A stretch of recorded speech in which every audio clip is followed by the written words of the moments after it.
day everyone, today I'll be discussing one of Expressionism's most famous artists and his works.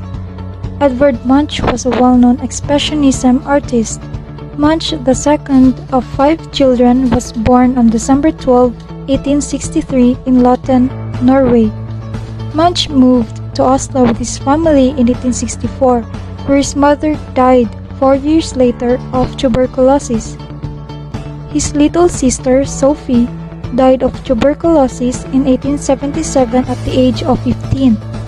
Another of his sisters spent most of her life institutionalized for mental illness, and his only brother died of pneumonia at the age of 30. His childhood was indeed tainted by illness, bereavement, and the fear of inheriting a mental disorder that ran in his family. Edvard Munch was a painter from Norway, and is best known for his iconic pre-expressionist painting, which is The Scream, or also called as The Cry. His famous work, The Scream, has become one of the world's most iconic images. The agonized face in the painting has become one of the most iconic images of art, symbolizing the human condition's anxiety. It represents Munch's dark and troubled times as he dealt with mental illness and trauma, as well as his attempt to rationalize and explain experience through what he knew best, which is painting. One of the reasons why the Scream artwork is still so popular today is because its meaning is so universal. For everybody who has ever felt lost, anxious, or intimidated by their ideas and past, the Scream has evolved into a symbol of modern existential crisis. Anyone can feel something when they look at the Scream. Here I'm gonna show you some of Edvard Munch artworks aside from the Scream.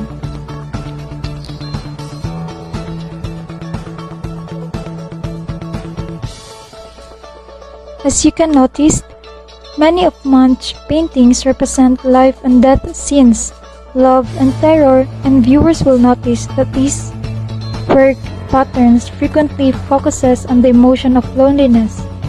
The contrasting lines, deeper colors, blocks of colors, melancholy tones, and a concise and exaggerated form which reflected the darker aspect of art he was making. That would be all for Edvard Munch and his paintings. Thank you, Mom. Now let's proceed the second artist. The second artist is Ernst Ludwig Kerner. Ernst Ludwig Kerner was born on May 6, 1880 and died on June 15, 1938. His movement and style, he's a member of Die Bark and also Expressionism and Primitivism in art.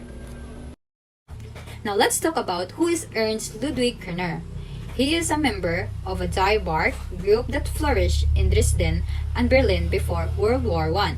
He is one of the most talented and influential of Germany's expressionists. Fear about humanity's place in the modern world, it lost feeling of spirituality and authenticity. He had conflicting attitude to the past and the present. He also admired of Albert Dürer. He revived the old art of world block printing and saw himself in the German tradition. After the war, illness drove him to settle in Davos, Switzerland, where he painted many landscapes and ultimately he was also a victim of their campaign against degenerate art. Through the press and he eventually committed suicide. Now let's proceed of his some famous artwork. Nude Dancer Nackte Tänzerinnen in 1909. This woodcut print features a group of voluptuous nude female dancers on stage. Next, Marcella is a provocative depiction of a young, prepubescent girl. The youth of the figure coupled with intense gaze and heavily made up face give up the appearance of uncanny maturity. And also the painting is an example of a technique of rapid sketching. This paint also to capture the soul of the subject. Next, this painting called Deutsch Nillenderfatz in 1912. This painting captured the essence of a busy German city, and also a typical Kerner style during the Die Baroque years, and also been inspired by an exhibition of Italian futurist art. And lastly, this is the most famous artwork of Kerner. The painting called Street Berlin in 1913. Man and woman walking down the sidewalk in Street Berlin. Two women in the foreground of the painting, and their bodies take up a substantial section of canvas, making them the piece's focal point, and also the complexion of the characters. Examples of Kerner's anti-naturalistic color choices in these pieces. The anti-naturalistic tones are prevalent in German Expressionism and other of his work. Kerner uses a lot of free, apparently brushwork, in his painting. Ernst Ludwig Kerner said, "A painter paints the appearance of things, not their objective correctness. In fact, he creates new appearances of things." Good day everyone. Today, I'm going to discuss to you the tools and materials used for creating the artwork in Expressionism painting. So without further ado, let's get started. First is canvas. Canvas is a surface you paint on that is often made from tightly stretched and bleached cloth or a closely woven fabric.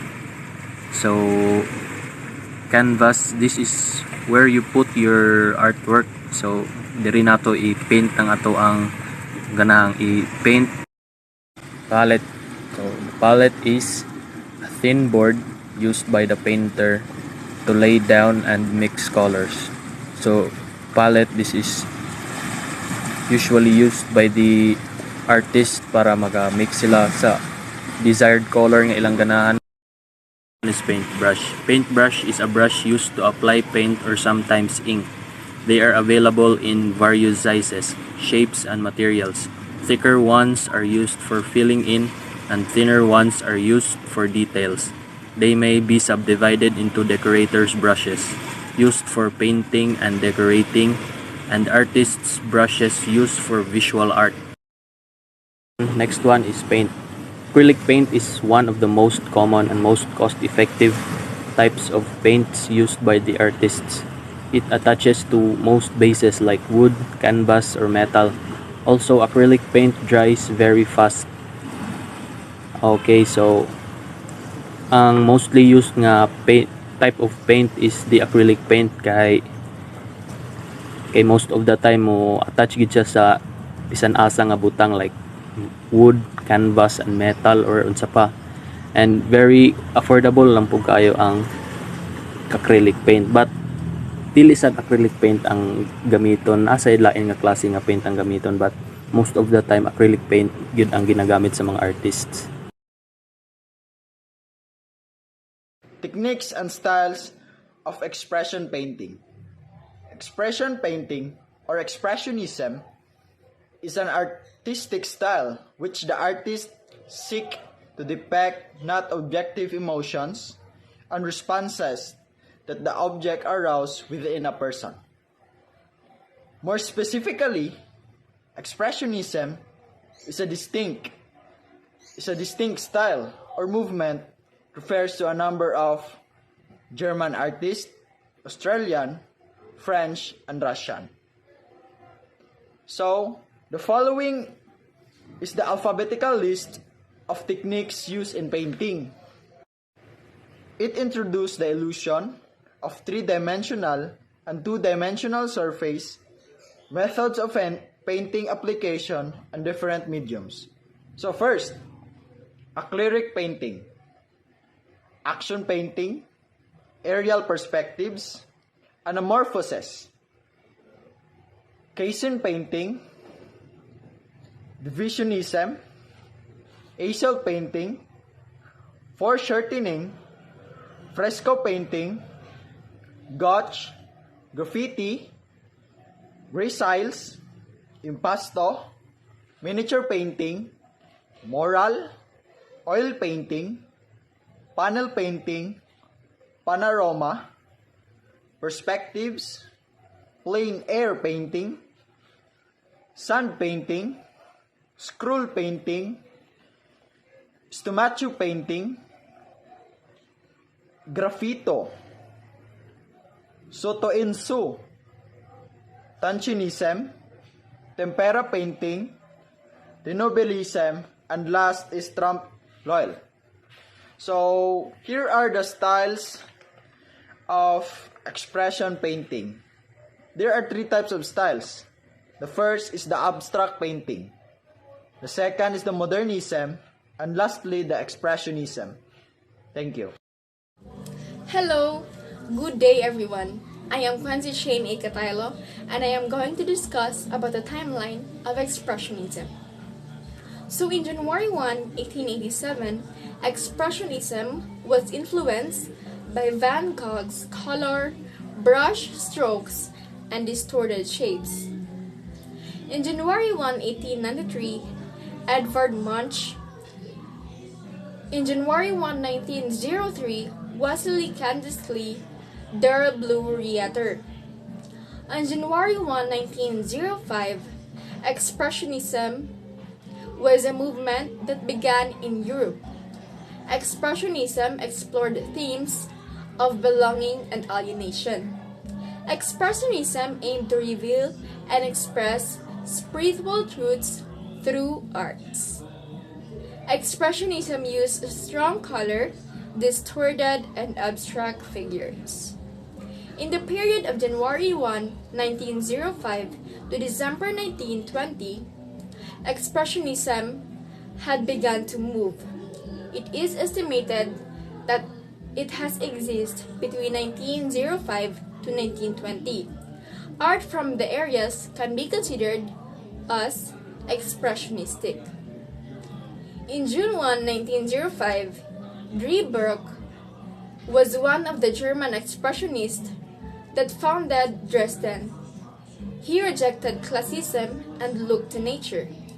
He were interested in primitive art.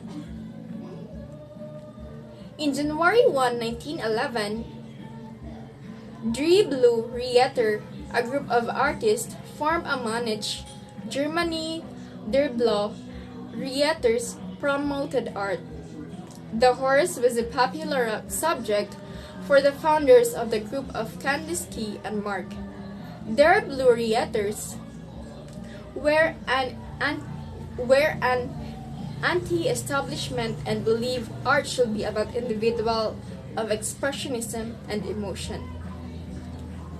In January 1, 1912, Franz Marc made the Tower of Blue Horses. In May 29, 2011, Edvard Munch is quoted as saying, "No longer shall I paint interiors with man reading and woman knitting. I will paint living people who breathe and feel and suffer and love." In May 29, 2011, Expressionism influenced dance, sculpture, cinema, literature, music, and architecture. So, that is the timeline of Expressionism. Thank you so much.